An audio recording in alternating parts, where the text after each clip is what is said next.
Now that Dragons Rising Season 2 Part 2 is finally out officially, I want to talk about Arin and what his fate could possibly be, at least in terms of where he is now. But in this video I will discuss later episodes, even the very last one, so if you haven't watched all of it yet, there are spoilers ahead. From the very first episode of Dragons Rising, Arin has been characterized by his enthusiasm and love for the ninja, as well as his love for becoming one himself. He's dedicated to his training and receptive of Lloyd's teachings. The ninja are his heroes, and Lloyd specifically, as we find out in Part 2, is his favorite. So you can imagine the impact it had on his life to actually meet and train under Lloyd. To say that becoming a ninja was a dream come true for Arin would actually be quite an understatement. The ninja gave him hope that he would find his lost parents, and even allowed him the opportunity to learn proper spinjitzu. After forming a bond with his heroes, they had his full trust, and he allowed them to have a stake in his future because of that trust. So fast forward to Season 2. Arin is already getting frustrated with training with Egalt because he just doesn't feel like he can do anything right. He can't do full spinjitzu, and he accidentally hurt Egalt during one of the training sessions. And one of the things unique to him, his grappling hook, was no longer unique to him, because at this point all the ninja had grappling hooks that they could use with their elemental powers. On top of this, Arin was the only one to get demoted from Second Fang. So at this point, he's kind of feeling crushed. He doesn't feel like he's getting anywhere with his training, and he still doesn't have a clue as to where his parents are. Even though his life has essentially changed for the better, none of his problems are really getting solved, and he's starting to feel useless. At the end of Part 1, though, we see him get a spark of hope when he finally is able to once again transfer spinjitzu to an object. But it actually happened to be Sora doing that. She used her tech powers on the object, but she kept it a secret from Arin because she knew how he felt. Her intentions were good, but her decision might not have been.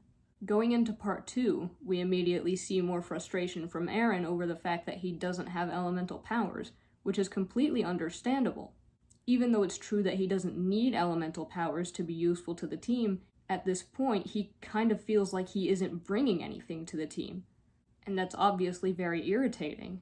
He's doing his very best, he's trying his hardest, but still, he feels like he's going nowhere. But things seem to turn around when before the tournament, Lloyd tasks Arin with finding out who's been killing the Arc Dragons. It was Arin's job specifically to devote his time to finding out who the Dragon Killer was. So he was once again able to feel a sense of purpose.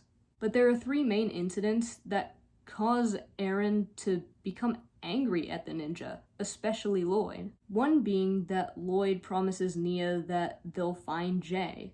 And of course, witnessing this, it feels to Arin like Lloyd just keeps making empty promises.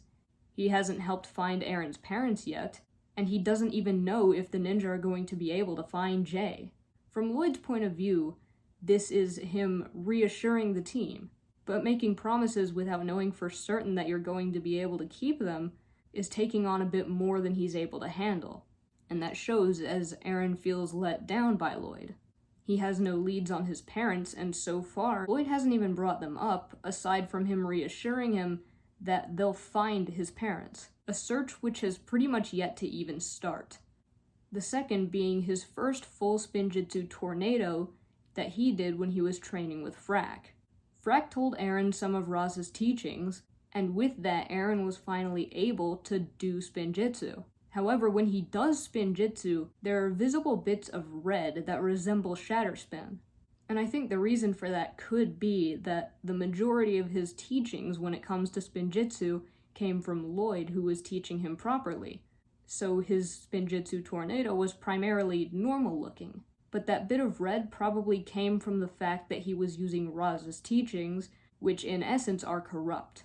So it looks like the start of the process of Arin becoming corrupted. And he also now feels like Lloyd is incompetent as a teacher because he could never do spinjitzu under him. But as soon as someone else came along with a different way of teaching, he was finally able to do it. Then Sora admits to having been behind what Arin thought was his own object spinjitzu. And again, although we know Sora's intentions were good, after everything that's been going on with Arin, that probably really hurts to hear. It feels like no one has faith in him, not even his best friend, which he sees as the reason that she did that for him. And then there's the fact that that one step forward he thought he took with his object spinjitzu was never real. So at this point, Arin is feeling resentful towards his best friend, his teacher, and the rest of the ninja. So with Arin feeling disconnected from the ninja and Sora, with Frack changing over to the ninja's side, and with his parents gone, Arin is essentially completely alone by the time the story ends. But the nail in the coffin had to be the moment that Master Wu's ghost, or spirit, or something, confirmed that he did in fact cause the merge. And that in fact is something that Roz told him beforehand. Roz told Arin that he was trying to reverse the merge, the thing that caused his parents to go missing. So as it turns out, his heroes are the reason he's not with his parents anymore, and the one he thought was the villain is trying to erase what is essentially the source of all his pain. His trust and faith in the ninja are completely gone, and he's starting to think that Roz might not be a villain. But it doesn't really matter to him anyway, because the final scene with him is him talking about how Roz is the only one who would be able to help him find his parents. And this explains his absolute desperation and need to have Roz around. Roz has knowledge that can lead to his parents, and that's what compels him most to follow him. So when people say that Lloyd has his own Moro now, they're probably right. Arin's feelings of disappointment, betrayal, and anger absolutely echo the way that Moro felt towards Wu. He wouldn't see himself as evil. From his point of view, it's him turning his back on the people who let him down. He doesn't have anything against people, or the realms, or anything. He doesn't want to take over. He's just someone who wants to find the people that he loves. He wants to find his family. And the deeper you look at his situation, the more you'll find how reasonable it probably is for him to do the things that he's doing. So will Arin be a villain to the general population? No. But will Arin be a villain to the ninja? Probably so. It seems like the series of events that we've seen in this show has only led Arin downhill, which makes him quite a tragic character. But what I really wonder is if Arin is going to shatter his goodness. If Arin has drifted so far towards Roz's side that he'll trust him, that he'll put on the wolf mask.